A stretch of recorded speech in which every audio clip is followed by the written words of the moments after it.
쌀이 사라졌습니다. 새벽 4시 사람들이 줄을 섰지만 신분증 없으면 빈손이었죠. 한 주부가 규정 때문에 쌀을 못 사고 그 자리에서 무너져 울었습니다.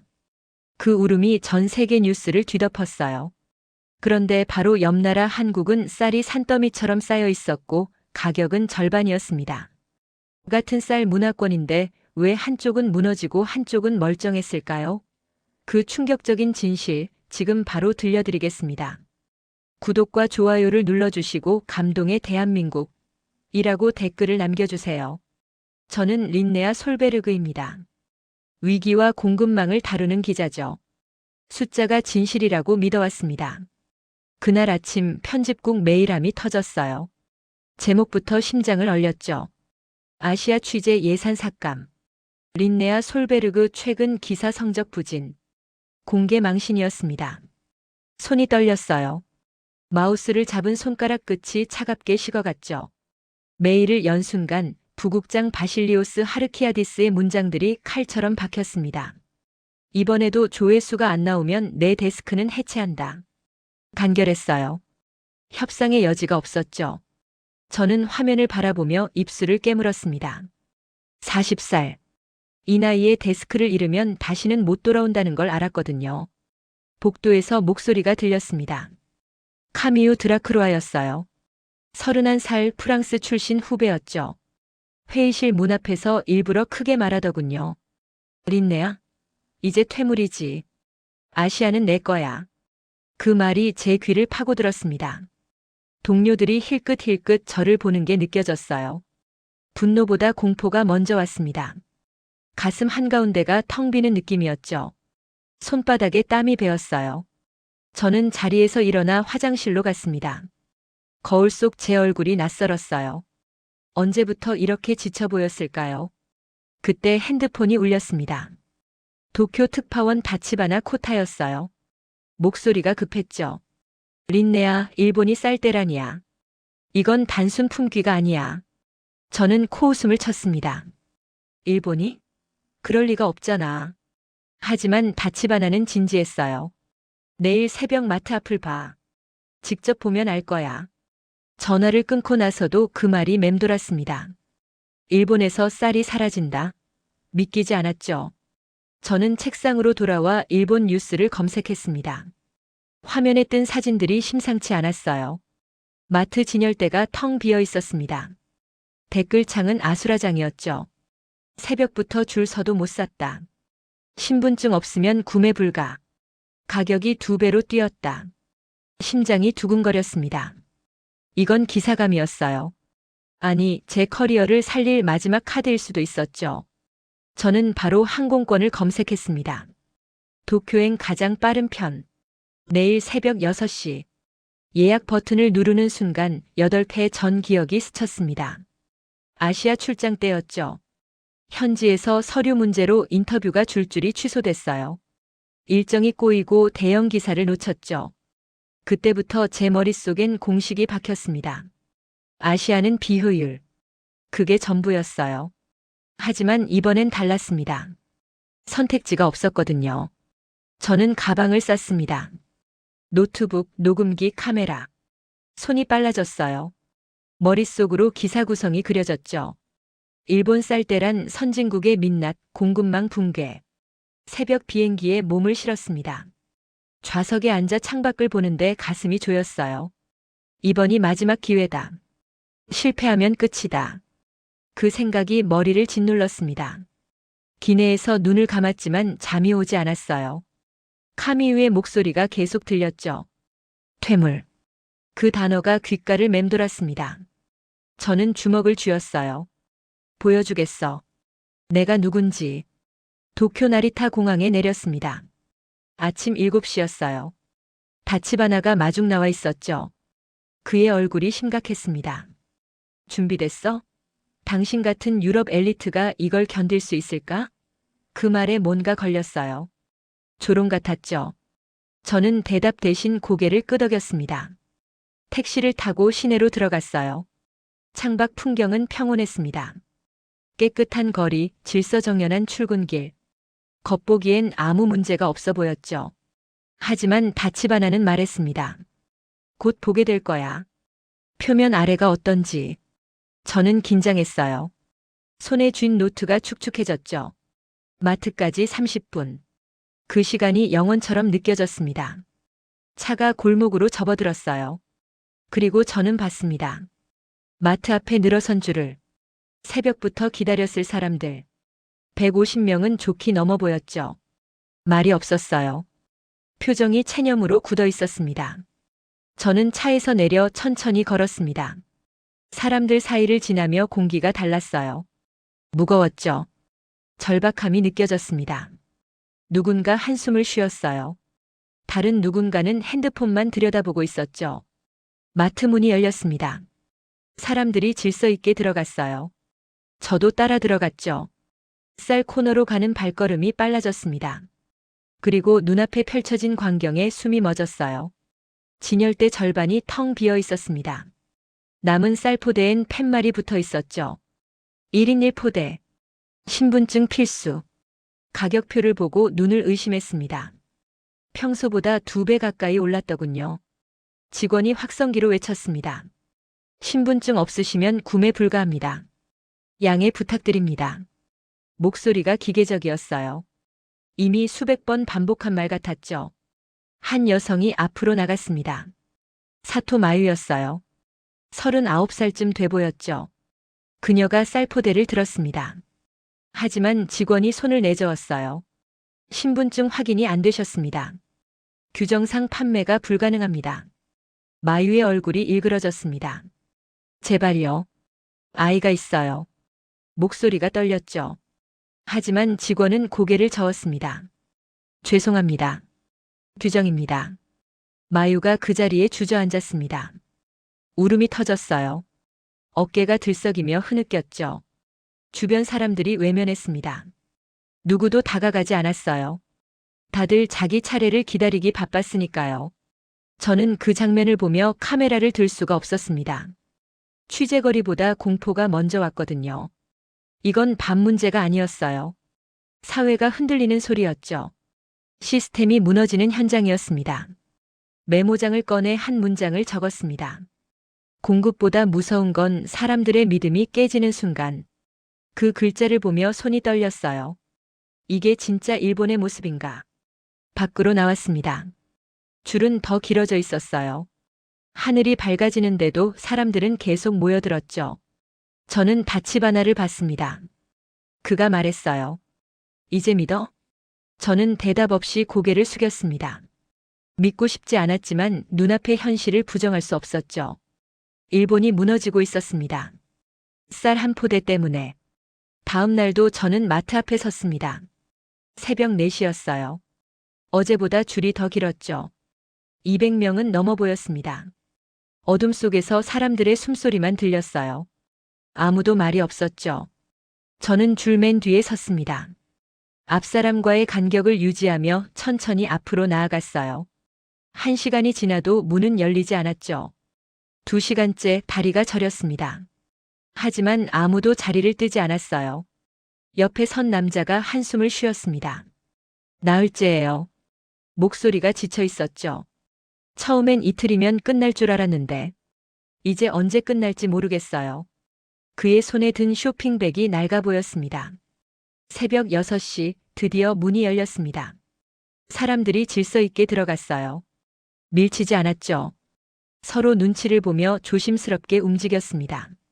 저도 따라 들어갔어요. 쌀 코너는 어제보다 더 텅 비어 있었습니다. 남은 포대가 20개도 안 돼 보였어요. 사람들이 서둘러 집어들었죠. 계산대로 향하는 발걸음이 빨랐습니다. 한 노부부가 포대 하나를 나눠 들고 있었어요. 할머니가 포대 끝을 붙잡고 할아버지가 반대편을 잡았죠. 둘 다 손이 떨리고 있었습니다. 계산대 직원이 물었어요. 신분증 2개 다 있으세요? 할아버지가 주머니를 뒤졌습니다. 손이 바들바들 떨렸어요. 지갑을 꺼내 신분증을 내밀었죠. 할머니도 따라했습니다. 직원이 확인하더니 고개를 끄덕였어요. 가능합니다. 노부부의 얼굴에 안도가 스쳤습니다. 할머니가 작게 웃었어요. 할아버지는 쌀포대를 꼭 안았죠. 둘은 천천히 가게를 빠져나갔습니다. 저는 그 뒷모습을 보며 가슴이 먹먹해졌어요. 밖으로 나와 주변을 둘러봤습니다. 편의점으로 갔어요. 삼각김밥 코너가 텅 비어 있었죠. 컵라면도 절반이 없었습니다. 빵 코너도 마찬가지였어요. 점원에게 물었죠. 언제 들어와요? 점원이 고개를 저었습니다. 모르겠어요. 공급이 안 돼요. 표정이 무기력했죠. 이미 포기한 얼굴이었습니다. 저는 호텔로 돌아왔습니다. 노트북을 켜고 일본 뉴스를 뒤졌어요. 정부 발표가 눈에 띄었죠. 쌀 공급에 문제없다. 일시적 현상이다. 곧 정상화될 것이다. 하지만 SNS는 달랐습니다. 사진들이 쏟아졌어요. 빈 진열대, 긴 줄 우는 사람들. 댓글은 분노로 가득했죠. 정부는 거짓말쟁이다. 우리를 속이고 있다. 언제까지 기다려야 하나. 저는 화면을 보며 펜을 굴렸습니다. 누군가는 거짓말을 하고 있었어요. 정부와 현장이 완전히 달랐죠. 이 간극이 뭘 의미하는지 알 것 같았습니다. 신뢰의 붕괴였어요. 기자 본능이 꿈틀거렸습니다. 동시에 제 인생 위기가 겹쳤죠. 이 기사를 터뜨려야 했어요. 아니면 전 끝이었습니다. 저는 밤새 자료를 뒤졌어요. 커뮤니티를 샅샅이 읽었죠. 새벽 3시쯤 됐을까요? 한 해시태그가 눈에 들어왔습니다. 한국쌀 투어. 클릭했어요. 게시물들이 쏟아졌죠. 일본에서 못 사니까 한국 가서 산다. 비행기 타고 쌀 사러 간다. 한국은 쌀이 넘친다. 저는 눈을 의심했습니다. 비행기 타고 쌀을 사러 간다고. 말이 돼? 하지만 사진들은 진짜였어요. 인천공항, 서울마트 가득 쌓인 쌀포대. 가격표도 찍혀 있었죠. 일본의 절반 가격이었습니다. 심장이 두근거렸습니다. 이거였어요. 비교 대상이 필요했죠. 일본만 보면 단순 재난 기사예요. 하지만 한국과 비교하면 이건 시스템 대결이 됩니다. 조회수가 터질 소재였어요. 저는 바로 메일을 썼습니다. 바실리오스에게 보냈죠. 제목은 간단했어요. 한국 취재 필요. 본문에 해시태그 캡처를 첨부했습니다. 답장은 1시간 만에 왔어요. 승인. 예산 최소로. 하지만 그 순간 또 다른 메일이 도착했습니다. 카미우였어요. 제목을 보고 이가 갈렸죠. 린네아의 아시아 취재, 과연 성과가 있을까? 본문은 더 악랄했습니다. 편집국 동료들에게 보낸 메일이었어요. 린네아가 일본을 망신주는 기사만 쓰고 있다. 아시아 전문가라더니 편견만 가득하다. 이번 출장은 예산 낭비다. 저는 화면을 보며 주먹을 쥐었습니다. 손톱이 손바닥에 박혔어요. 분노가 치솟았지만 동시에 각오가 섰습니다. 좋아. 그럼 내가 직접 증명하겠어. 한국에 가서 팩트를 들고 오겠어. 너희 입을 다물게 만들겠어. 저는 항공권을 예약했습니다. 서울행. 내일 오전 10시. 가방을 다시 쌌어요. 노트북, 카메라, 녹음기. 손이 빨라졌습니다. 머릿속으로 기사 구조가 그려졌어요. 아침이 밝았습니다. 다치바나에게 연락했죠. 한국 간다고 말했어요. 그가 웃었습니다. 한국? 거기도 비슷할 텐데. 그 말에 뭔가 걸렸어요. 정말 그럴까? 공항으로 가는 택시 안에서 창밖을 봤습니다. 도쿄 거리가 스쳐 지나갔어요. 겉은 평온했지만 속은 무너지고 있었죠. 마트마다 줄이 서 있었습니다. 편의점은 텅 비어 있었어요. 저는 핸드폰을 꺼내 SNS를 다시 봤습니다. 한국쌀 투어 해시태그가 더 늘어나 있었어요. 실시간으로 게시물이 올라오고 있었죠. 한국 진짜 쌀 많다. 가격 저렴하다. 품질도 좋다. 의심이 들었습니다. 정말일까? 과장 아닐까? 하지만 사진들은 명확했어요. 거짓말하기 힘든 증거들이었죠. 저는 노트에 메모했습니다. 한국, 왜 다른가? 나리타 공항에 도착했습니다. 탑승 수속을 밟으며 주변을 둘러봤어요. 한국행 게이트 앞에 사람들이 많았죠. 젊은 일본인들이었습니다. 손에 빈 캐리어를 끌고 있었어요. 옆자리 여성에게 물었습니다. 한국 여행 가세요? 그녀가 고개를 저었어요. 쌀 사러 가요. 진짜 없어서요. 목소리가 담담했죠. 창피하지만 어쩔 수 없어요. 저는 아무 말도 못했습니다. 이 상황이 얼마나 심각한지 실감했어요. 선진국 국민이 옆 나라에 쌀 사러 가는 현실. 믿기지 않았지만 눈앞에서 벌어지고 있었죠. 비행기에 올랐습니다. 좌석에 앉아 안전벨트를 맸어요. 창밖으로 도쿄가 보였습니다. 이륙 준비가 시작됐죠. 저는 눈을 감았습니다. 머릿속이 복잡했어요. 한국이 정말 다를까? 아니면 거기도 비슷할까? 만약 정말 다르다면 그 이유는 뭘까? 질문들이 꼬리를 물었습니다. 비행기가 이륙했습니다. 구름을 뚫고 올라갔어요. 아래로 일본이 작아졌죠. 저는 창밖을 보며 생각했습니다. 이번이 마지막 기회다. 실패할 수 없다. 2시간 반 비행이었습니다. 저는 노트북을 켜서 자료를 정리했어요. 일본 쌀때란 타임라인, 정부 발표, SNS 반응, 한국 관련 해시태그 통계, 숫자들이 화면을 채웠죠. 기내식이 나왔습니다. 쌀이었어요. 저는 포크를 들다 멈췄습니다. 이 쌀도 어디서 왔을까? 어떻게 여기까지 왔을까? 갑자기 궁금해졌어요. 승무원에게 물었습니다. 이 쌀 어디 것인가요? 그녀가 웃으며 답했어요. 한국산입니다. 저는 밥을 한 숟가락 떴습니다. 입에 넣고 씹었어요. 맛있었죠. 일본에서 먹던 것과 다르지 않았습니다.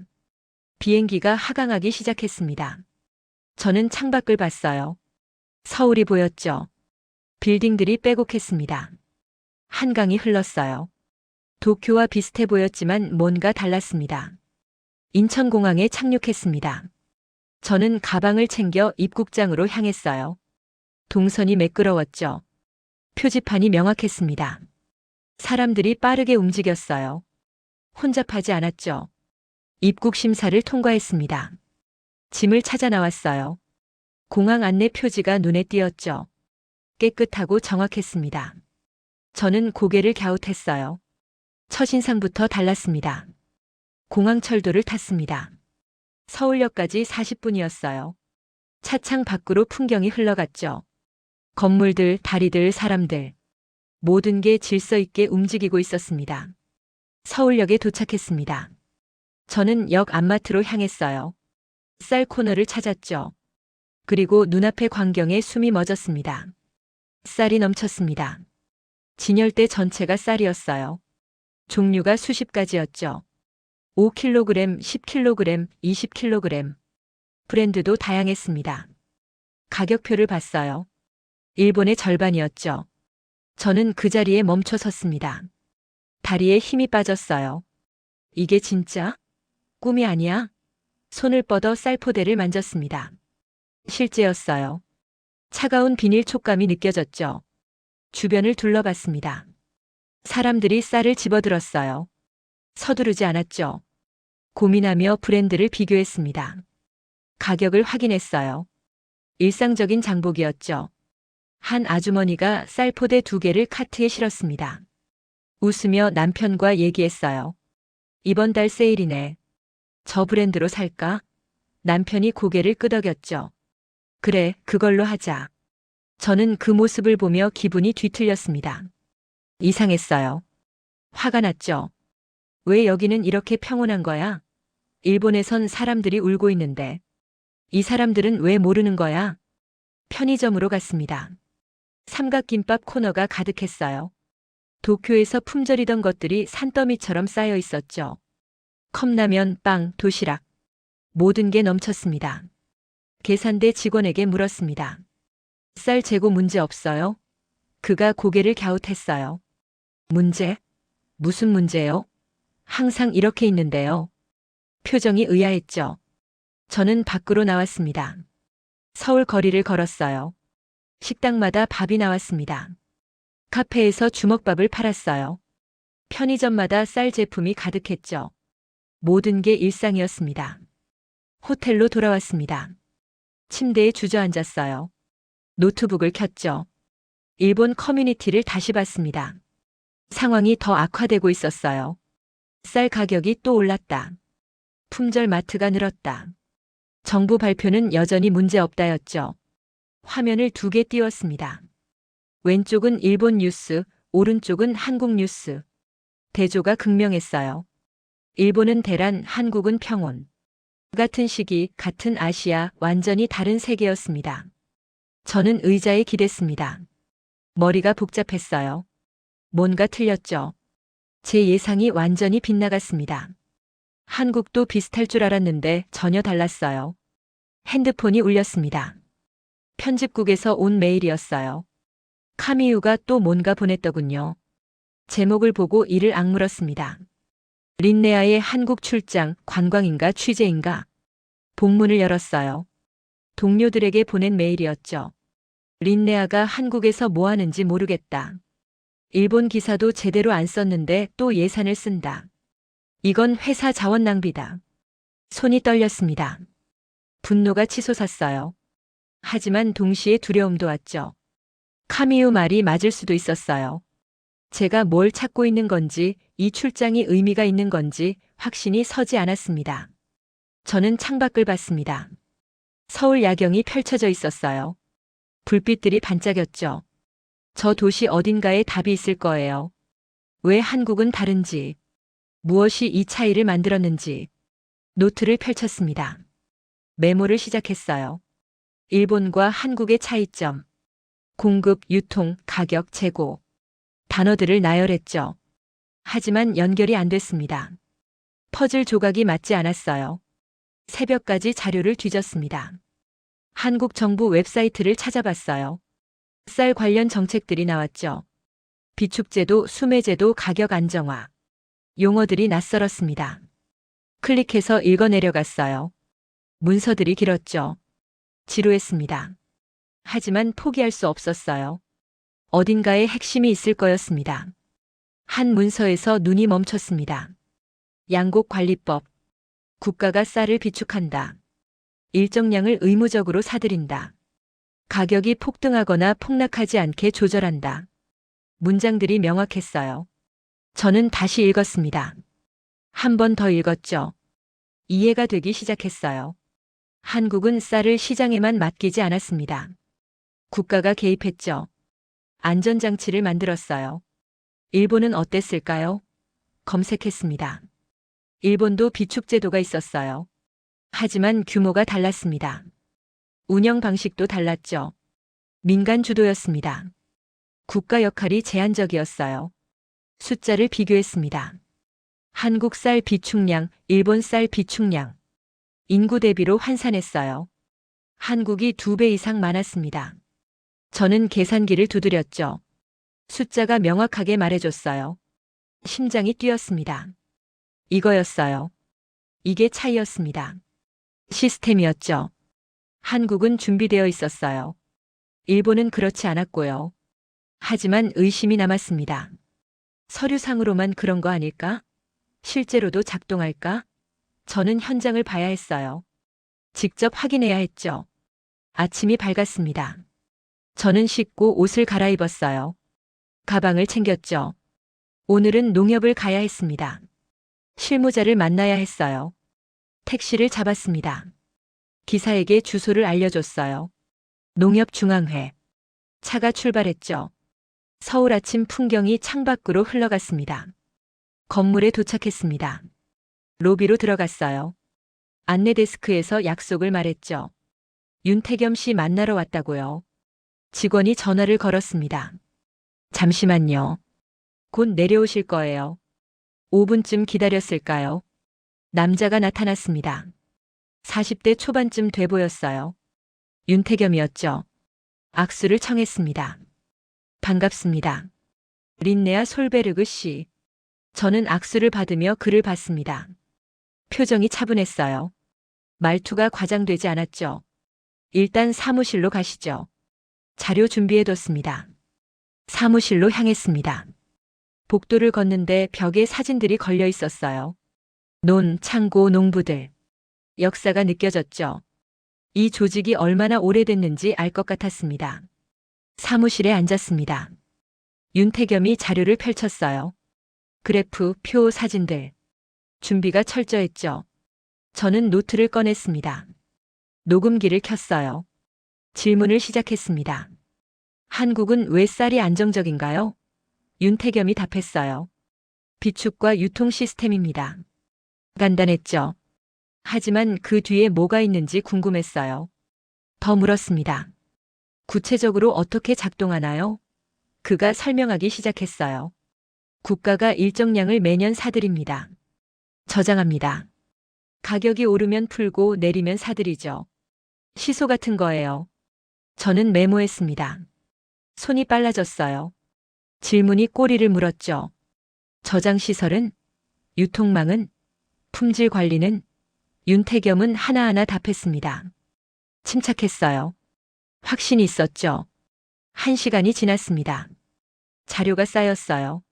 하지만 여전히 의심이 남았습니다. 서류로는 완벽해 보였어요. 현장은 어떨까요? 저는 물었습니다.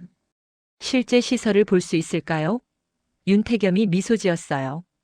그럴 줄 알았습니다. 이천으로 가시죠. 거기 가면 다 보입니다. 이천으로 가는 차 안이었습니다. 저는 창밖을 보며 과거를 떠올렸어요. 8회 전이었죠. 제가 처음 아시아 출장을 갔을 때였습니다. 베트남이었어요. 대형 인터뷰가 잡혀 있었죠. 현지 장관급 인사였습니다. 저는 들떠 있었어요. 이 기사만 터뜨리면 제 커리어가 한 단계 올라갈 거였거든요. 하지만 도착하자마자 일이 꼬이기 시작했습니다. 서류가 없다는 거예요. 무슨 서류? 취재 허가서. 저는 당황했죠. 본사에서 다 처리했다고 했는데요. 현지 담당자가 고개를 저었습니다. 여기 없어요. 다시 신청해야 해요. 며칠 걸려요. 저는 이를 악물었어요. 며칠? 저 내일 인터뷰인데요. 불가능합니다. 그 말만 돌아왔죠. 저는 호텔로 돌아가 본사에 연락했어요. 분노가 치솟았습니다. 왜 제대로 확인 안 했어요?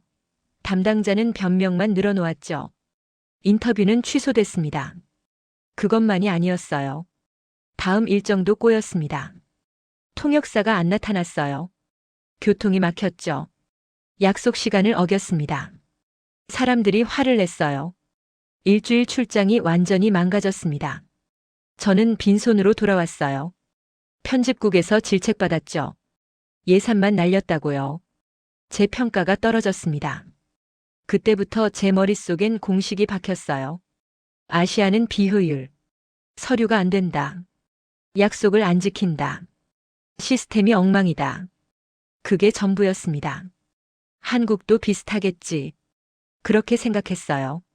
같은 아시아니까요. 어차피 거기서 거기겠지. 편견이 굳어졌죠. 저는 아시아를 한 단어로 깎아내렸습니다. 하지만 지금은 달랐습니다. 제 커리어를 구할 마지막 카드였어요. 실패할 수 없었죠. 그래서 한국에 왔습니다. 반신반의하면서도요. 차가 고속도로를 달렸습니다. 양옆으로 논이 펼쳐졌어요. 초록빛이 눈부셨죠. 저는 창밖을 보며 생각했습니다. 정말 여기가 다를까? 아니면 제 편견이 맞을까? 윤태겸이 말했습니다. 곧 도착합니다. 저는 고개를 끄덕였어요. 가방에서 카메라를 꺼냈죠. 준비했습니다. 어떤 모습이든 담아야 했어요. 핸드폰을 확인했습니다. 일본 커뮤니티 알림이 쌓여 있었어요. 클릭했죠. 한국 가면 된다는 글이 폭증하고 있었습니다. 진짜 쌀 많다. 가격 싸다. 품질 좋다. 댓글들을 읽었어요. 내일 비행기 탄다. 나도 다음 주 간다. 친구가 다녀왔는데 진짜래. 믿기지 않았지만 현실이었죠. 일본 사람들이 한국으로 쌀 사러 가고 있었습니다. 저는 화면을 보며 혼란스러웠어요. 이게 말이 돼? 비행기 타고 쌀 사러 간다고. 운송비를 생각하면 손해 아닌가? 하지만 사진들은 진짜였습니다. 인천공항에서 쌀 포대든 일본인들. 차가 이천에 들어섰습니다. 건물들이 보였어요. 농협 표지판이 눈에 띄었죠. 윤태겸이 차를 세웠습니다. 도착했습니다. 여기가 RPC입니다. RPC? 저는 물었어요. 윤태겸이 설명했습니다. 라이스 프로세싱 컴플렉스. 쌀 종합 처리장이죠. 저는 고개를 끄덕였습니다. 차에서 내렸어요. 건물이 컸습니다. 현대적이었어요. 저는 예상과 달랐죠. 낡은 창고를 상상했거든요. 하지만 이건 공장 같았습니다. 깨끗했어요.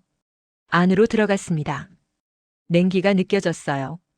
온도가 낮았죠. 윤태겸이 설명했습니다. 15도로 유지합니다. 습도는 60%. 쌀 보관 최적 조건이에요. 저는 메모했습니다. 손이 빨라졌어요. 복도를 따라 걸었죠. 유리창 너머로 기계들이 보였습니다. 자동화 시스템이었어요. 사람 손이 거의 안 가더군요. 한 방으로 들어갔습니다. 쌀포대들이 쌓여 있었어요. 천장까지 닿을 듯 했죠. 포대마다 라벨이 붙어 있었습니다. 생산 날짜, 품종, 등급. 체계적이었어요. 윤태겸이 포대 하나를 가리켰습니다. 이게 3개월 전 거예요. 신선도 유지됩니다. 저는 놀랐어요. 3개월? 그렇게 오래 보관해도 괜찮아요? 온습도 관리가 되니까요. 그가 답했죠. 벌레도 안 생기고 곰팡이도 없어요. 품질이 유지됩니다. 저는 포대를 만졌어요. 차가웠죠. 관리가 철저했습니다. 다른 방으로 이동했습니다. 검사실이었어요. 쌀 샘플들이 놓여 있었죠. 현미경, 측정기, 분석 장비. 전문적이었습니다. 직원이 설명했습니다. 매일 검사합니다. 수분, 단백질, 식미. 기준 안 맞으면 출하 안 해요. 저는 메모를 멈추고 글을 봤어요. 매일요? 네, 매일이요. 저는 감탄했습니다. 이 정도일 줄 몰랐어요. 서류로 본 것과 현장이 일치했죠. 아니, 현장이 더 철저했습니다. 옥상으로 올라갔습니다. 전망이 펼쳐졌어요. 논이 끝없이 이어졌죠. 초록 물결이 바람에 흔들렸습니다. 저는 그 광경을 보며 숨을 들이켰어요. 윤태겸이 말했습니다. 저기 다 계약 농가예요. 우리가 수매합니다. 농부들 안정적으로 농사 지을 수 있게요. 저는 고개를 돌려 그를 봤어요. 얼마나 많아요? 2천만 해도 수백 곳. 전국으로 치면 수만 곳이죠. 그가 답했습니다. 저는 다시 논을 봤어요. 수만 곳. 숫자가 실감 나지 않았습니다. 한 농부가 논에서 일하고 있었습니다. 윤태겸이 손짓했어요. 저분 만나보시죠. 차로 이동했습니다. 논둑 옆에 차를 세웠어요. 농부가 다가왔습니다. 60대 초반쯤 돼 보였어요. 얼굴이 그을렸죠. 손이 거칠었습니다. 윤태겸이 소개했습니다. 한도윤 씨 3대째 여기서 농사 지으세요. 한도윤이 악수를 청했습니다. 저는 받았어요. 악수가 단단했죠. 이분 손에서 힘이 느껴졌습니다. 평생 논을 지킨 손이었어요. 질문을 시작했습니다. 농사가 어렵지 않으세요? 한도윤이 웃었어요. 쉽진 않죠. 하지만 버틸 수 있어요. 저는 그 말에 주목했습니다. 버틸 수 있다고요? 네. 수매가 있으니까요. 한도윤이 답했습니다. 농협에서 사줘요. 가격도 보장돼요. 그러니까 안심하고 짓죠. 목소리에 확신이 있었습니다. 저는 메모했습니다.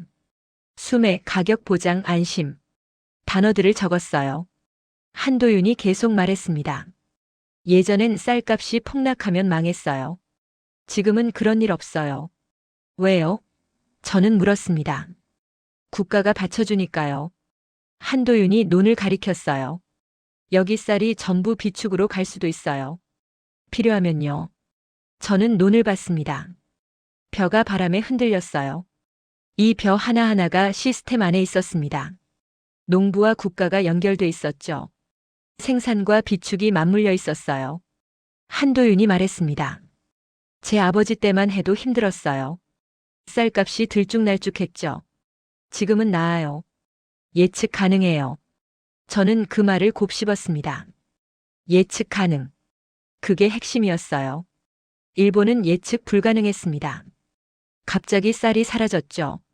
한국은 달랐어요. 시스템이 예측을 가능하게 만들었습니다. 저는 한도윤에게 감사 인사를 했습니다. 차로 돌아왔어요. 윤태겸이 물었습니다. 어때요? 저는 한참을 말이 없었습니다. 그리고 답했습니다. 놀랍네요. 생각보다 훨씬 체계적이에요. 윤태겸이 미소 지었어요. 홍보가 아니죠. 이게 현실입니다. 저는 창밖을 봤습니다. 눈이 흘러갔어요. 마음이 복잡했죠. 제 편견이 틀렸습니다. 한국은 비효율이 아니었어요. 오히려 정반대였죠. 8해 전 베트남에서의 악몽이 떠올랐습니다. 서류 때문에 망한 취재. 그때 저는 아시아 전체를 한 단어로 묶었어요. 하지만 한국은 달랐습니다. 절차가 사람을 살리는 방식으로 설계돼 있었죠. 저는 노트를 펼쳤습니다. 메모를 다시 읽었어요. 비축, 수매, 가격 보장, 온습도 관리, 품질 검사. 단어들이 연결됐습니다. 하나의 시스템이 보였어요. 서울로 돌아가는 차 안이었습니다. 저는 핸드폰을 꺼냈어요. 편집국 메일을 확인했죠. 카미유가 또 뭔가 보냈더군요. 이번엔 제목이 달랐습니다. 린네아, 아직도 기사 안 써? 분노가 치솟았습니다. 하지만 이번엔 달랐어요. 확신이 있었거든요. 저는 답장을 쓰지 않았습니다. 대신 노트북을 켰죠. 기사를 쓰기 시작했습니다. 호텔방에 앉아 노트북을 켰습니다. 화면이 밝아졌어요. 커서가 깜빡였죠. 저는 손가락을 키보드 위에 올렸습니다. 하지만 타이핑이 시작되지 않았어요. 머릿속이 복잡했습니다. 너무 많은 걸 봤거든요. 도쿄의 새벽줄, 서울에 넘치는 쌀, 이천의 시스템. 모든 게 뒤섞였죠. 어디서부터 시작해야 할까요? 창밖을 봤습니다. 서울 야경이 반짝였어요. 저 도시 어딘가에서 사람들이 저녁을 먹고 있겠죠. 쌀밥을. 당연하게. 의심 없이. 일본에선 쌀 한 포대가 전쟁이었습니다. 서울에선 쌀이 공기처럼 흔했어요. 이 대조를 어떻게 글로 옮길까요? 독자들이 믿을까요? 저는 일어나 냉장고를 열었습니다. 물을 꺼내 마셨어요. 차가운 물이 목을 타고 내려갔죠. 다시 자리에 앉았습니다. 노트를 펼쳤어요. 메모들을 읽었습니다. 사토 마유가 운 장면, 한도윤의 확신찬 목소리, 윤태겸의 침착한 설명. 문장들이 눈에 들어왔죠. 하나하나가 퍼즐 조각이었습니다. 그때 핸드폰이 울렸습니다. SNS 알림이었어요. 카미유가 뭔가 올렸더군요. 클릭했죠. 사진이 떴습니다. 편집국 회의실이었어요. 카미유가 프레젠테이션하고 있었죠. 캡션을 읽었습니다. 새로운 아시아 전략 발표. 미래는 젊은 시각으로. 저를 겨냥한 글이었어요. 댓글들이 달렸죠. 멋지다, 기대된다, 새바람이 필요했다. 손이 떨렸습니다. 분노가 아니었어요. 슬픔이었죠. 제가 밀려나고 있었습니다. 현실이 눈앞에 펼쳐졌어요. 이 기사를 못 쓰면 끝이다. 저는 핸드폰을 던졌습니다. 침대 위로 날아갔어요. 심호흡했죠. 진정하라고 스스로에게 말했습니다. 집중해. 지금 할 일에만. 노트북으로 돌아왔습니다. 커서를 봤어요. 깜빡이고 있었죠. 저는 타이핑을 시작했습니다. 제목부터 두 나라의 밥상. 손가락이 움직였습니다. 문장들이 화면에 찍혔어요. 일본에서 쌀이 사라졌다. 한국에선 쌀이 넘친다. 무엇이 이 차이를 만들었는가? 리드 문장이 완성됐습니다. 저는 멈췄어요. 이어서 뭘 쓸까요? 도쿄 현장부터? 아니면 서울 비교부터? 구조가 안 잡혔습니다. 일어나서 방을 걸었습니다. 왔다 갔다 했어요. 생각을 정리해야 했죠. 독자 입장에서 뭘 궁금해할까요? 왜 일본은 무너졌나? 왜 한국은 버텼나? 시스템. 그게 답이었어요. 하지만 시스템만 쓰면 지루합니다. 사람이 필요했죠. 사토 마유 한도윤. 그들의 얼굴이 떠올랐습니다. 다시 앉았습니다. 새로운 접근을 시도했어요. 사토 마유의 눈물부터 시작하기로 했죠. 독자의 감정을 건드려야 했습니다. 그 다음 시스템을 설명하는 거예요. 타이핑이 빨라졌습니다. 문장들이 쏟아졌어요. 도쿄 새벽 마트, 빈 진열대, 무너지는 여성. 묘사가 선명했죠. 제 눈에 생생했으니까요. 1시간이 지났습니다. 첫 섹션이 완성됐어요. 저는 읽어내려갔죠. 괜찮았습니다. 긴장감이 있었어요. 독자가 다음 문장을 궁금해할 것 같았죠. 하지만 다음이 문제였습니다. 한국 파트를 어떻게 연결할까요? 갑자기 서울로 넘어가면 이상하죠. 브릿지가 필요했어요.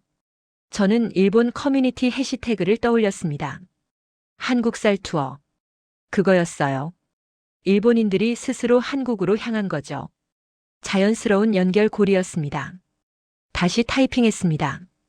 일본 SNS에서 한국 얘기가 퍼졌다. 사람들이 비행기를 탔다. 쌀을 사러. 문장들이 매끄럽게 이어졌어요. 그리고 서울 장면으로 넘어갔습니다. 넘치는 쌀, 평온한 사람들, 일상적인 장보기. 대조가 극명했죠. 저는 그걸 강조했습니다. 같은 시기, 다른 세계. 밤이 깊었습니다. 시계를 봤어요. 새벽 2시였죠. 하지만 멈출 수 없었습니다. 흐름이 잡혔거든요. 손가락이 쉬지 않고 움직였어요. 2000 파트를 썼습니다. RPC, 온습도 관리, 한도윤의 인터뷰. 디테일을 살렸어요. 독자가 현장에 있는 것처럼 느끼게 하고 싶었죠. 윤태겸의 말을 인용했습니다. 비축과 유통이 시소처럼 작동한다. 가격이 오르면 풀고 내리면 사들인다. 명확한 설명이었어요. 독자가 이해할 수 있었죠. 새벽 4시가 됐습니다. 초고가 완성됐어요. 저는 뒤로 기댔습니다. 허리가 아팠죠. 눈이 뻑뻑했어요. 하지만 만족스러웠습니다. 처음부터 다시 읽었습니다. 천천히 한 문장씩 고칠 곳을 표시했어요. 어색한 연결, 불필요한 수식어, 약한 동사. 빨간 줄이 그어졌죠. 수정을 시작했습니다. 문장을 다듬었어요. 단어를 바꿨죠. 리듬을 조절했습니다. 1시간 더 걸렸어요. 완성본을 봤습니다. 6000단어. 제법 길었죠. 하지만 지루하지 않았습니다. 긴장감이 유지됐어요. 메시지가 명확했죠. 제목을 다시 봤습니다. 두 나라의 밥상. 고민했어요. 이게 최선일까? 더 강한 제목은 없을까? 몇 가지를 적어봤습니다. 쌀 전쟁의 승자와 패자. 아니, 너무 선정적이에요. 시스템이 만든 운명. 딱딱하죠. 밥상에 숨겨진 국가 철학. 길어요. 고민 끝에 결정했습니다. 두 나라의 밥상, 두 개의 국가 철학. 이거였어요. 간결하면서도 핵심을 담았죠. 파일을 저장했습니다. 백업도 했어요. 클라우드에 올렸죠. 안전하게 보관됐습니다. 이제 편집국에 보낼 차례였어요. 하지만 잠깐 망설였습니다. 정말 괜찮은 걸까요? 빠뜨린 게 없을까? 다시 한 번만 더 읽어볼까? 아니, 그만. 저는 스스로를 제지했습니다. 완벽한 기사는 없어요. 계속 고치다간 영원히 못 보내죠. 지금이 최선입니다. 메일 창을 열었습니다. 바실리오스 주소를 입력했어요. 제목을 적었죠. 일본 한국 쌀때란 비교 기사. 본문에 간단한 설명을 붙였습니다. 첨부 파일을 걸었습니다. 기사 파일, 사진들, 인터뷰 녹음. 모두 정리해서 올렸어요. 전송 버튼 위에 커서를 올렸죠. 심호흡했습니다. 이게 제 마지막 카드예요. 이 기사가 터져야 살아남습니다. 안 터지면 끝이죠. 손이 떨렸습니다. 클릭했습니다. 메일이 날아갔어요. 전송 완료. 화면에 메시지가 떴죠. 저는 노트북을 닫았습니다. 창밖을 봤습니다. 서울 새벽이었어요. 하늘이 밝아지고 있었죠. 도시가 깨어나기 시작했습니다. 저는 그 광경을 보며 생각했어요. 이제 기다릴 차례다. 결과가 어떻게 나올지, 독자들이 어떻게 반응할지, 편집국이 뭐라고 할지, 모든 게 불확실했습니다. 침대에 누웠습니다. 눈을 감았어요. 피곤했죠. 하지만 잠이 오지 않았습니다. 머릿속이 계속 돌아갔어요. 문장들, 숫자들, 얼굴들. 핸드폰 알림이 울렸습니다. 메일이었어요. 바실리오스였죠. 새벽 5시에 답장이 왔습니다. 간단했어요. 읽어봤다. 좋다. 내일 아침 회의 때 발표해라. 저는 핸드폰을 쥐었습니다. 손에 힘이 들어갔어요. 좋다. 그 한마디가 전부였지만 충분했습니다. 제 기사가 통과됐어요. 하지만 안도하기엔 이르다는 걸 알았습니다. 발행되고 나서가 진짜죠. 조회수가 나와야 합니다. 반응이 와야 해요. 그래야 제자리가 지켜져요. 눈을 감았습니다. 이번엔 잠이 왔어요. 깊은 잠이었죠. 꿈을 꿨습니다. 논이 펼쳐진 꿈. 한도윤이 웃고 있었어요. 사토 마유도 있었죠. 쌀포대를 안고 웃고 있었습니다. 아침에 눈을 떴습니다. 시계를 봤어요. 9시였죠. 서울행 비행기를 타기 전날부터 제대로 못 잤는데 이제야 깊게 잔 것 같았습니다. 씻고 옷을 갈아입었어요. 거울을 봤죠. 얼굴이 좀 나아 보였습니다. 어제보단 덜 지쳐 보였어요. 기사를 보낸 후 마음이 조금 가벼워졌나 봅니다. 호텔 식당으로 내려갔습니다. 조식을 먹으려고요. 뷔페 테이블에 음식이 가득했어요. 쌀밥, 국, 반찬들. 저는 밥을 퍼담았죠. 자리에 앉아 한 숟가락 떴습니다. 입에 넣었어요. 씹었죠. 맛있었습니다. 일본에서 먹던 것과 다르지 않았어요. 하지만 의미가 달랐습니다. 이 밥 한 그릇 뒤에 시스템이 있었어요. 농부, 수매, 비축, 유통. 모든 게 맞물려 돌아가고 있었죠. 저는 밥을 보며 그 구조를 떠올렸습니다. 핸드폰을 확인했습니다. 메일이 와 있었어요. 편집국 동료들이었죠. 기사 잘 봤다, 기대된다, 빨리 발행됐으면 좋겠다. 긍정적인 반응들이었습니다. 하지만 카미유는 없었어요. 그녀는 아무 말도 하지 않았죠. 오히려 불길했습니다. 조용히 뭔가 준비하고 있는 걸까요? 저는 불안했어요. 식사를 마치고 밖으로 나왔습니다. 서울 거리를 걸었어요. 아침 출근길이었죠. 사람들이 바빴습니다. 지하철역으로 향했어요. 역 안 편의점에 들렀습니다. 삼각김밥을 샀어요. 계산하며 점원에게 물었죠. 쌀 재고 항상 이렇게 충분해요? 점원이 고개를 끄덕였습니다. 네, 모자란 적 없어요. 당연하다는 듯 답하더군요. 저는 김밥을 들고 나왔습니다. 이 당연함이 시스템의 결과라는 걸 이젠 알았어요. 우연이 아니었죠. 윤태겸에게 연락했습니다. 추가 질문이 있다고 했어요. 그가 시간을 내줬죠. 오후에 만나기로 했습니다. 호텔로 돌아와 자료를 정리했습니다. 어제 쓴 기사를 다시 읽었어요. 괜찮았지만 뭔가 부족한 느낌이었죠. 더 깊이 파고들 필요가 있었습니다. 한국 쌀 정책 자료를 다시 뒤졌습니다. 양곡 관리법, 수매제도, 비축 운영. 문서들이 길었어요. 읽다 보니 패턴이 보였습니다. 모든 게 연결돼 있었어요. 생산, 수매, 비축, 유통, 가격. 하나가 무너지면 전체가 흔들리는 구조였죠. 반대로 하나가 튼튼하면 전체가 안정됐습니다. 일본은 어땠을까요? 다시 검색했습니다. 일본도 제도가 있었어요. 하지만 운영이 달랐죠. 민간주도 시장 중심. 국가 개입이 제한적이었습니다. 숫자를 비교했습니다. 한국 비축량 대 일본 비축량. 인구 대비로 계산했어요. 한국이 2배 이상 많았죠. 이게 결정적 차이였습니다. 오후가 됐습니다. 윤태겸을 만나러 나갔어요. 커피숍에서 만났죠. 그가 먼저 와 있었습니다. 앉아서 질문을 시작했습니다.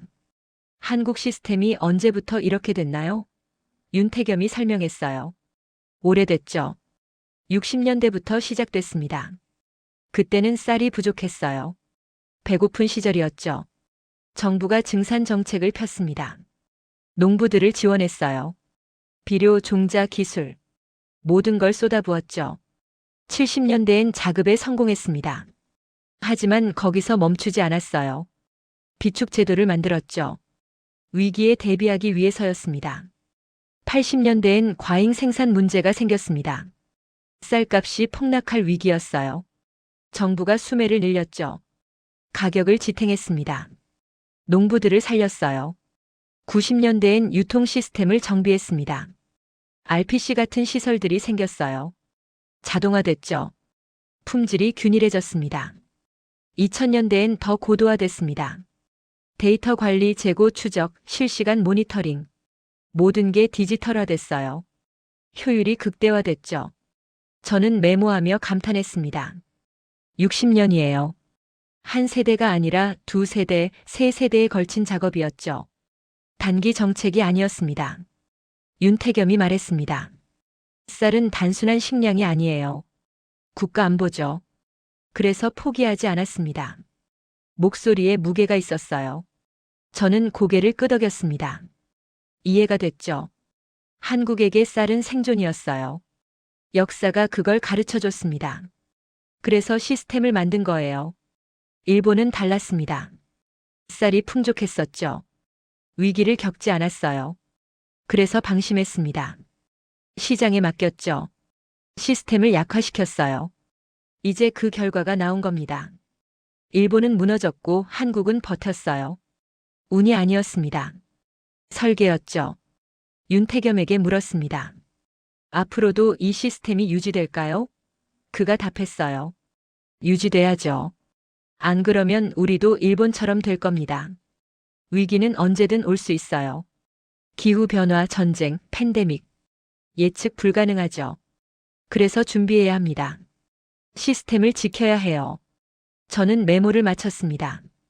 이제 충분했어요. 퍼즐이 완성됐죠. 한국이 왜 다른지 명확히 알았습니다. 커피숍을 나왔습니다. 서울 거리를 걸었어요. 사람들이 편의점에 들렀습니다. 김밥을 샀죠. 당연하게. 의심 없이. 저는 그 모습을 보며 생각했습니다. 저 사람들은 모를 거예요. 자기들이 얼마나 탄탄한 시스템 위에 서 있는지. 그게 당연하니까요. 하지만 당연함은 저절로 오지 않습니다. 누군가 만들어야 해요. 유지해야 하죠. 한국은 그걸 60년간 해온 겁니다. 호텔로 돌아왔습니다.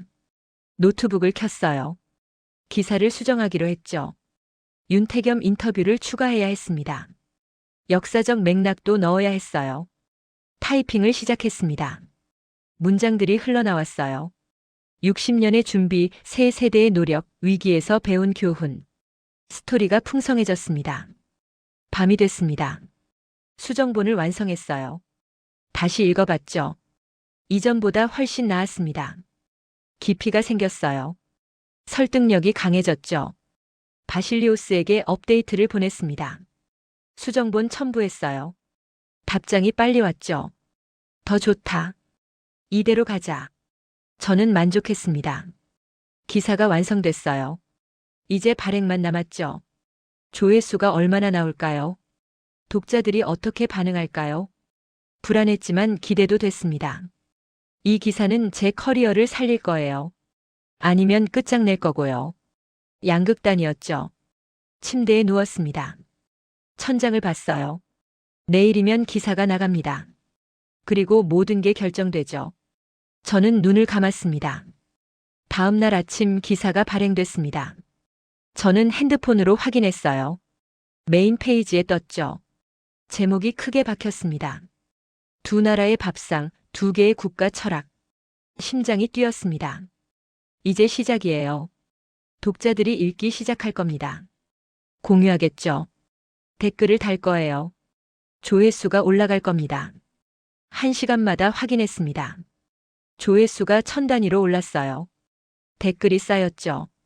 대부분 긍정적이었습니다. 충격적이다, 몰랐다, 한국이 대단하다. 하지만 비판도 있었습니다. 일본을 너무 깎아내린다, 편향됐다, 과장이다. 저는 그 댓글들도 읽었어요. 예상했던 반응들이었죠. 오전 10시쯤 바실리우스에게서 전화가 왔습니다. 린네아, 잘하고 있어. 조회수 폭발이야. 이대로만 가. 목소리가 들떠 있었어요. 저는 안도했습니다. 성공하고 있었어요. 기사가 먹히고 있었죠. 하지만 긴장을 풀 순 없었습니다. 아직 하루밖에 안 됐으니까요. 오후가 됐습니다. 조회수가 10만을 넘었어요. SNS에서 공유가 폭발했죠. 트위터, 페이스북, 레딧 모든 플랫폼에서 퍼져나갔습니다.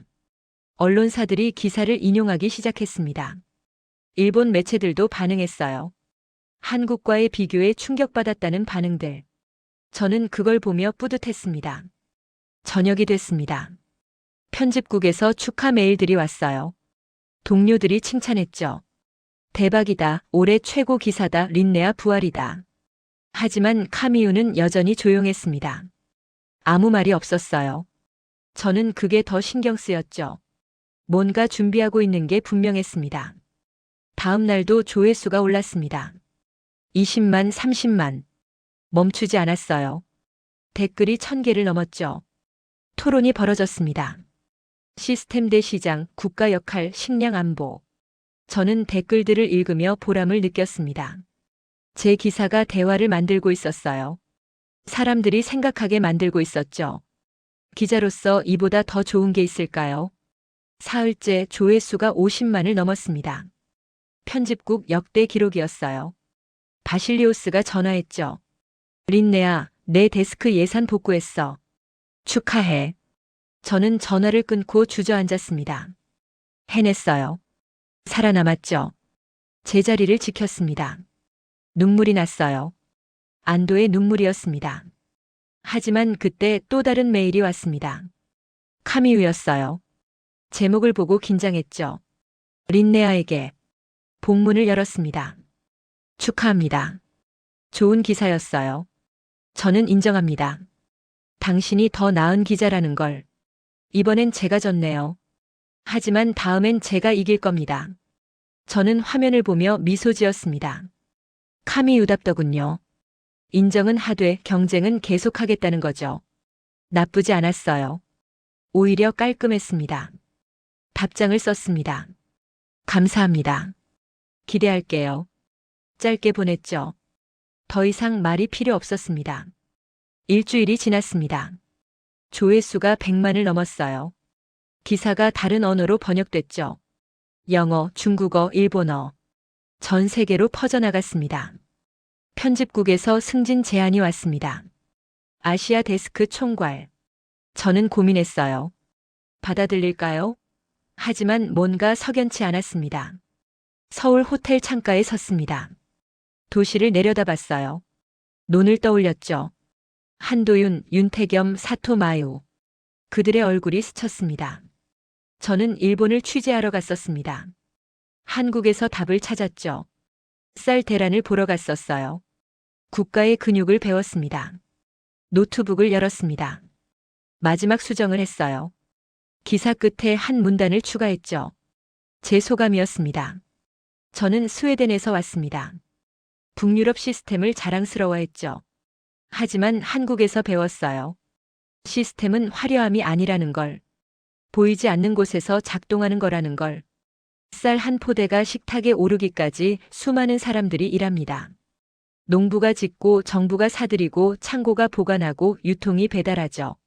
하나라도 빠지면 무너집니다. 일본은 그 고리 하나가 약했어요. 한국은 모든 고리가 단단했죠. 그게 차이를 만들었습니다. 운이 아니라 준비였어요. 저장했습니다. 업데이트를 보냈어요. 바실리오스가 승인했죠. 기사 최종본이 발행됐습니다.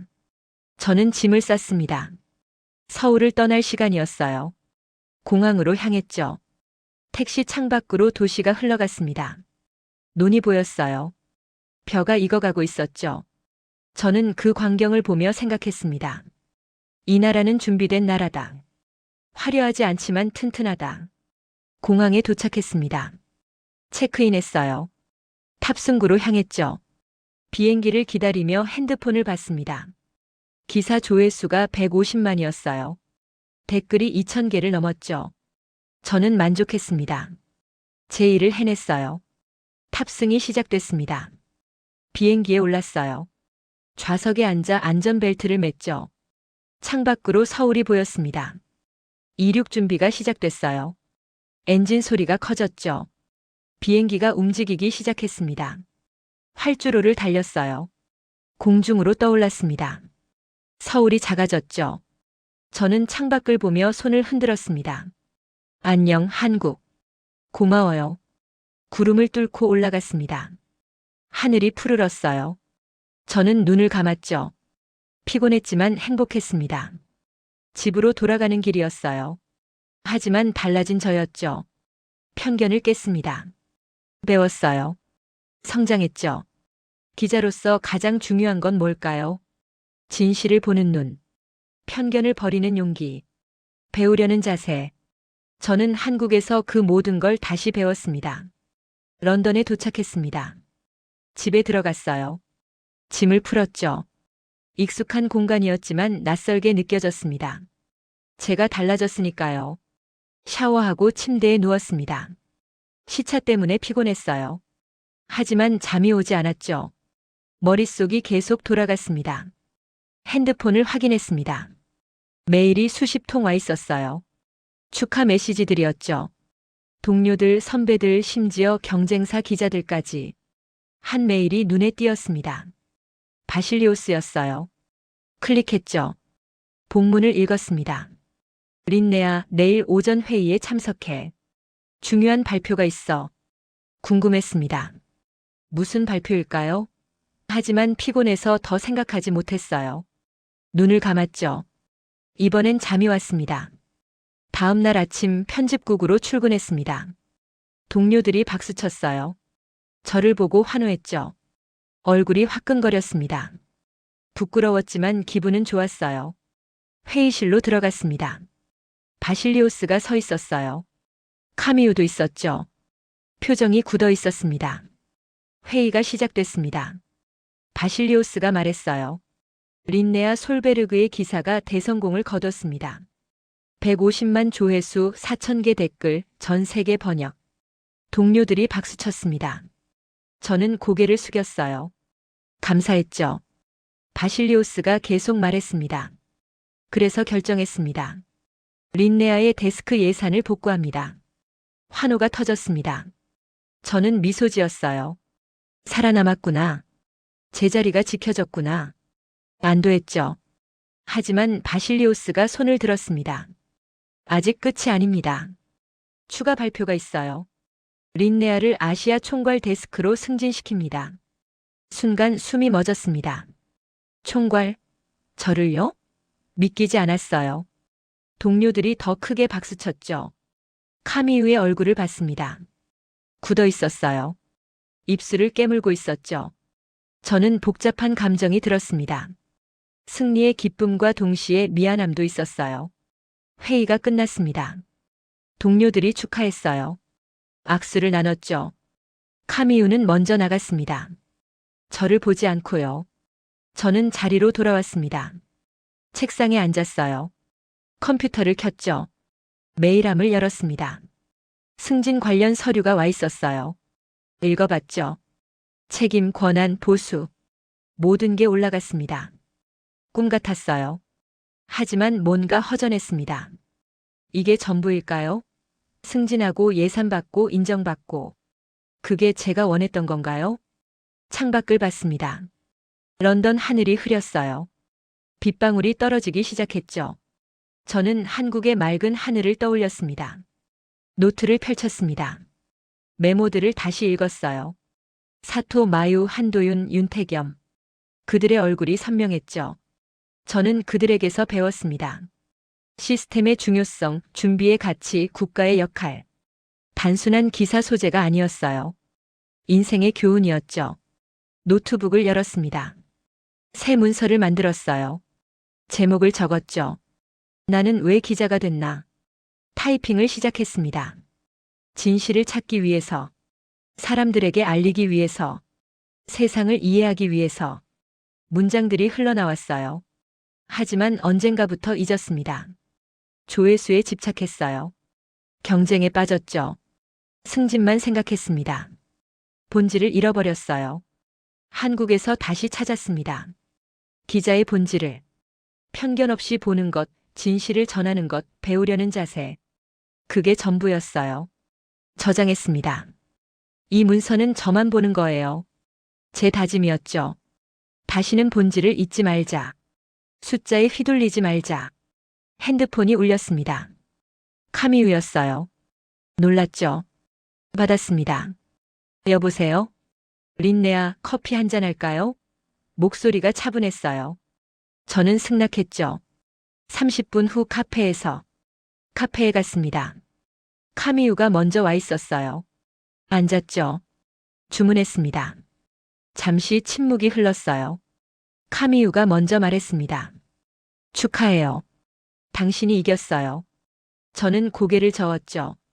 경쟁이 아니었어요. 카미우가 미소 지었습니다. 쓸쓸한 미소였어요. 저한텐 경쟁이었어요. 하지만 졌네요. 인정합니다. 저는 그녀를 봤습니다. 31살 야망 가득한 눈. 과거의 제 모습 같았어요. 말했죠. 당신도 좋은 기자예요. 기회는 올 거예요. 카미우가 고개를 끄덕였습니다. 고마워요.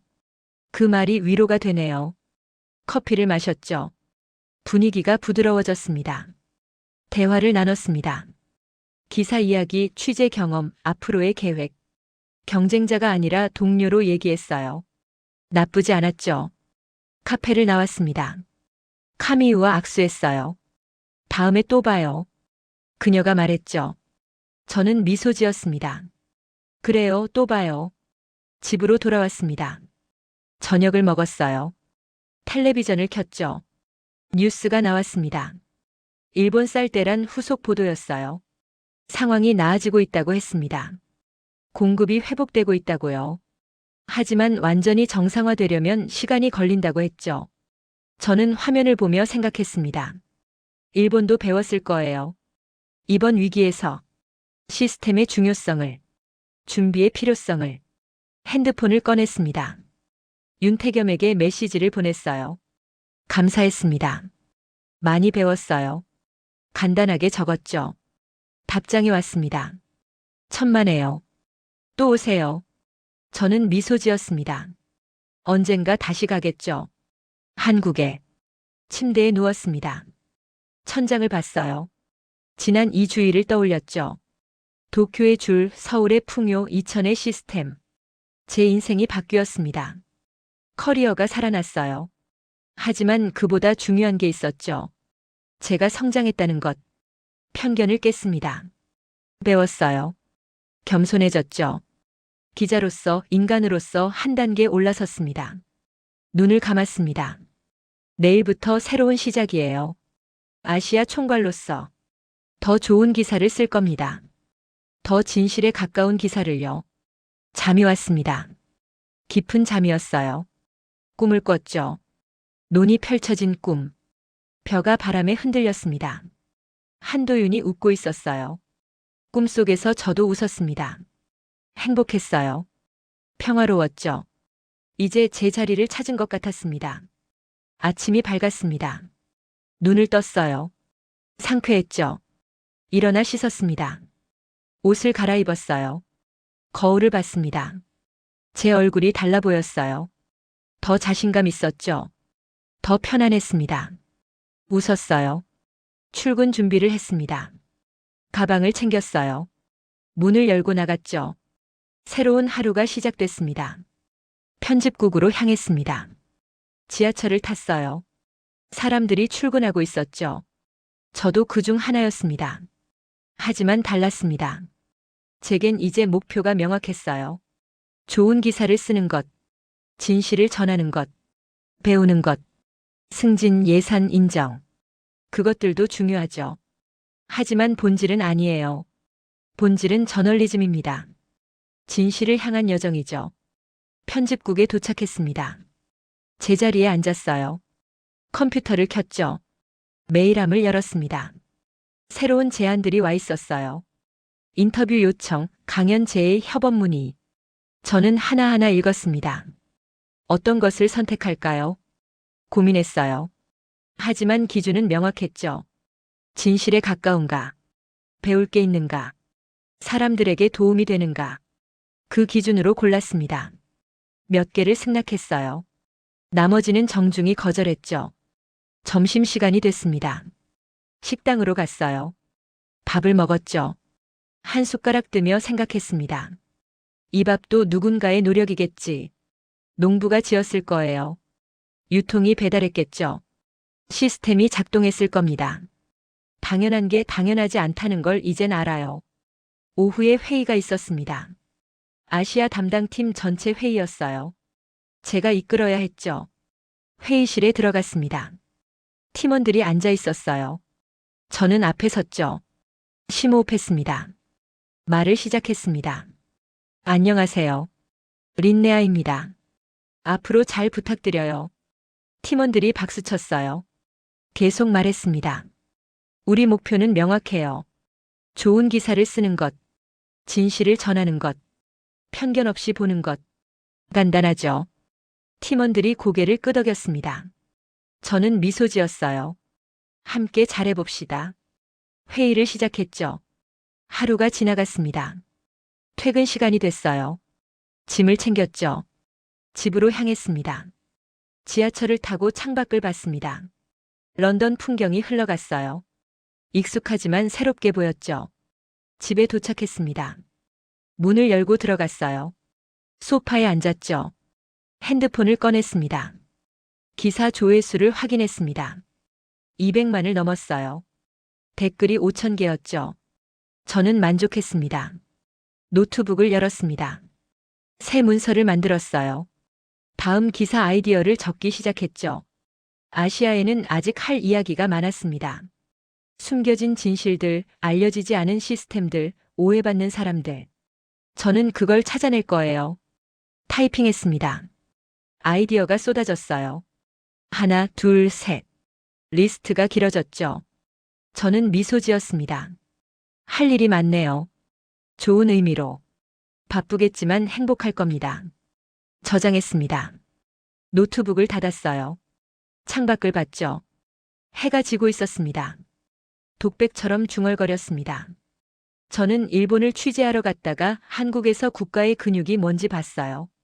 쌀 대란을 보러 갔다가 시스템의 중요성을 배웠죠. 기자로서 가장 큰 선물은 배움입니다. 새로운 걸 알아가는 것, 편견을 깨는 것, 성장하는 것. 저는 그걸 얻었어요. 한국에서. 그리고 앞으로도 계속 배울 겁니다. 세계 곳곳에서. 눈을 감았습니다. 평화로웠어요. 제자리를 찾았습니다. 기자로서, 인간으로서. 화려한 건 무너지지만 준비된 시스템은 버팁니다. 그게 진짜 국력이에요. 한국이 가르쳐준 교훈이었죠. 저는 그 교훈을 가슴에 새겼습니다. 평생 잊지 않을 겁니다. 그리고 다른 사람들에게도 전하겠어요. 제 기사를 통해서. 그게 제 역할입니다. 기자의 역할. 진실을 찾고 배우고 전하는 것. 저는 그 일을 계속할 겁니다. 내일도 모레도 평생. 감동특별시의 이야기는 여러분의 구독과 좋아요, 작은 관심으로 이루어집니다. 감동 시민들의 이야기는 내일도 찾아오겠습니다. 감사합니다.